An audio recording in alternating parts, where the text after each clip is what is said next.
Have you ever shot Rollei Superpan 200 black and white film? I'm out here shooting some this morning, so I spontaneously decided to bring you this mini review to give you an idea of how this film looks and performs and tell you what I like about it. And I'm out here in the snow in the winter countryside of Japan in an area called Yuzawa, a couple of hours north of Tokyo. And it's the first sunny day here since the 5-day stint we're spending in this area. And I thought it would make a perfect opportunity to shoot this great black and white film that has a high contrast look. And that's what you'll expect from Rollei Superpan 200. It's a low grain, high contrast film.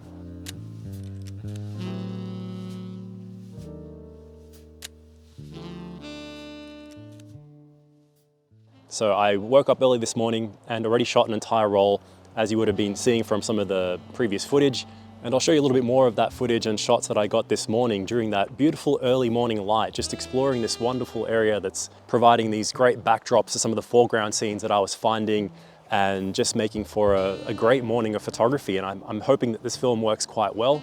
And it has really good highlight retention, which is something that is well demonstrated out here in the snow with all the bright highlights. And yeah, another thing that I have found about this film is that it's more or less the same as JCH Streetpan. I'm not sure if it's actually the same film stock. I believe it is, but of course, I can't know for sure. And since JCH Streetpan is better shot at 200, at least in my experience, that's another reason why I believe this film is the same stock. It's made in Belgium by Agfa, so yeah. It's also cheaper, so it just makes a good alternative that I think not many people may know about or be willing to try because it comes across as a kind of a cheaper, unknown film. And I've just loaded a second roll that I'm going to shoot throughout the rest of this late morning, afternoon, before I maybe switch back to color.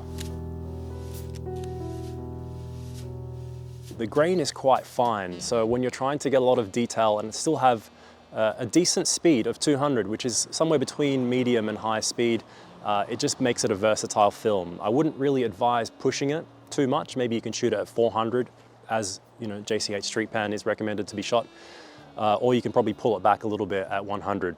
But yeah, definitely try it if you haven't. I'll just show you some shots which were all taken on the Leica MA, various lenses, the Zeiss 35 Biogon, the 50 Sonar, and my Voigtlander 28 Ultron. I didn't use any filters, such as yellow or orange and so on, because I find that Superpan 200 has enough contrast as it is. So yeah, I'll continue to shoot and just show you some of the rest of the shots that I get today to give you an idea of this film, so you can see why it works well, not only in these environments, but also for street photography or any situation where you want that dramatic, high contrast look without getting too much grain. 人に何かを言うとき伝わることはあまりない一人で考えるときまとまることはあまりない人生ってチェスみたい動かないとつまらないそれは全部嘘でしょいつかいつもわかるの彼氏の就職 Clouds have started to roll in now, but that's okay because I think it'll give a little bit more variety to the roll for you to get an idea under both conditions. And by the way, this review isn't sponsored or anything. I just quite like this film, so I thought I would share my findings on it. カナダへだけど私は構わないもう戻らないね朝になってまた鳩がある There's a building coming up that I think will look great on black and white film. And if I can get a composition with the person walking on the right hand side, that could look quite good.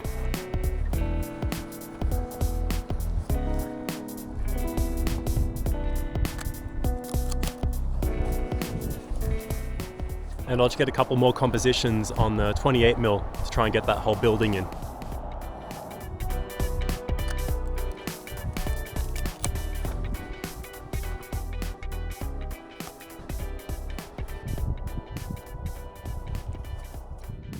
And swapping again lenses to the 50mm, which will hopefully bring the mountains in a little bit closer.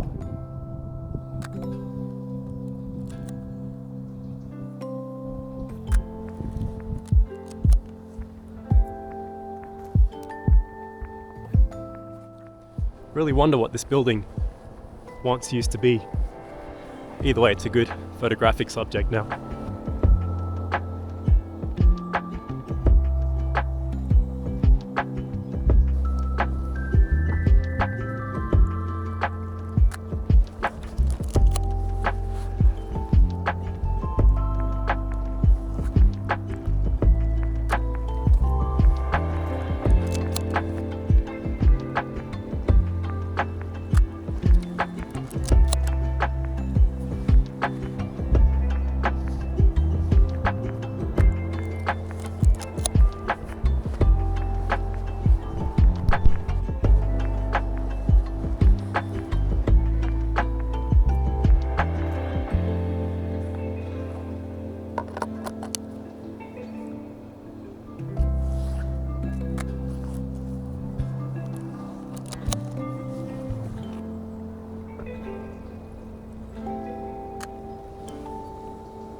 So it looks like another abandoned pool here.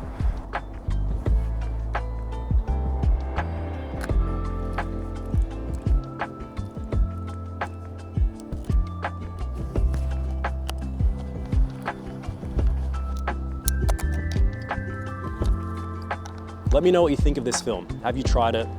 Are you now willing to try it after seeing this? Or is it not really to your taste? Anyway, thanks for watching this mini review, and I'll see you on the next episode of Pushing Film.